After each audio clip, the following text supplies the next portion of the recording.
When you love someone who makes you laugh, treats you well, and fits perfectly into your life, except for one massive thing. What happens when that thing starts affecting everything?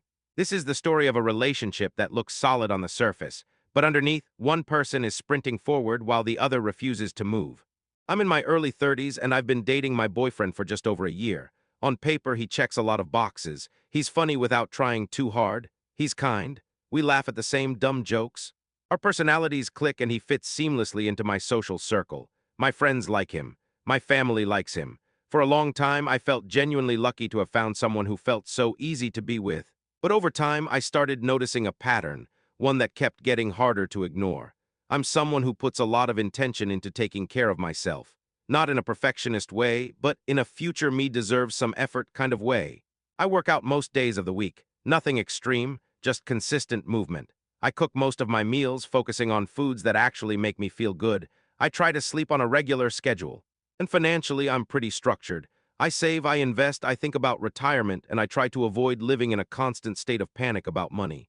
My boyfriend is the opposite. He rarely exercises. Meals are optional, snacks and desserts usually take their place. Sleep happens whenever it happens. And when it comes to money, there's no plan at all. No savings, no investments, no preparation for the future. Just hoping things work out. At first, I told myself this was fine. Everyone's different. Relationships don't require identical lifestyles. But whenever I tried to gently bring up health, money, or long-term stability, the conversation shut down immediately. Sometimes he'd brush it off with a sarcastic, "Okay, Mom," like I was nagging him for reminding him that eating real food matters. Other times it was a quick, dismissive, "Yeah, I know," followed by an immediate subject change. No discussion, no curiosity, just a wall. That already felt frustrating, but then life threw him a curveball.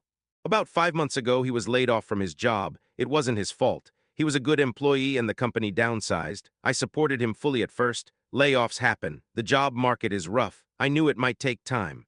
He told me he was applying for jobs, and I believed him. But month after month passed and nothing happened. No phone screenings, no interviews, not even a rejection email. 5 months in, there was absolutely nothing to show for the effort he claimed he was making. Meanwhile, his savings were disappearing. His parents weren't much of a safety net. They're divorced, involved in his life, but they were a major source of instability growing up, and they still are. Financial help from them was inconsistent and stressful. It wasn't something he could rely on. As his money dwindled, his anxiety skyrocketed. He started having panic attacks about his finances. He'd spiral, talking about how scared he was, how overwhelmed he felt, how he didn't know what he was going to do.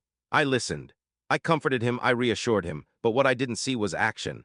He didn't increase his job search efforts. He didn't take temporary work. He didn't change spending habits. He didn't cut back on unnecessary purchases. He didn't create a plan, any plan. Watching this happen was agonizing. I tried to approach it gently. I suggested things that didn't cost money. I mentioned that exercise can help regulate anxiety, running is free, workouts are all over YouTube. I talked about how cooking at home could save money and improve mood. I framed everything as support, not criticism. And every single time he dug his heels in. He rejected the suggestions outright. He treated them like personal attacks, like I was trying to control him instead of help him. The same dismissive reactions, the same shutdown. Meanwhile, I felt like I was carrying the emotional weight of both of us. I was watching someone I love actively refuse to take care of himself, physically, financially, emotionally, nutritionally. And the scariest part wasn't where he was now. It was where this pattern was clearly headed. Because this isn't just about a bad few months. This is about what happens in 5 years, 10 years, during an illness, during a recession, with kids, with a mortgage, with aging parents. I realized I was terrified of becoming his safety net. Not because I don't care, but because I don't want a relationship where one person is constantly stabilizing the other while being dismissed for it. I love him. That's the worst part. If I didn't, this would be easy. But love doesn't erase incompatibility, and it doesn't magically turn avoidance into responsibility. I'm exhausted from trying to help someone who doesn't want to help himself. I'm tired of feeling like the villain for caring about basic stability. And I'm scared that if nothing changes, this exact crisis will keep repeating, over and over, until resentment replaces affection. So here I am, at a breaking point, loving someone deeply but questioning whether love is enough when values don't align in the ways that actually matter. This situation hits hard because it's not about one bad habit, it's about patterns. You can love someone's personality and still be fundamentally mismatched in how you approach life. And being dismissed for wanting health, security, and growth, That slowly erodes connection. You can't force someone to change. And you definitely can't carry someone who refuses to walk. So what do you think? Is this a case of patience during a rough chapter, or a clear sign of long-term incompatibility? Should love outweigh lifestyle and responsibility gaps, or is this a deal-breaker waiting to happen? Let me know your thoughts in the comments. I read every single one. And if this story made you think of someone, or yourself, don't forget to like, subscribe, and share your perspective below.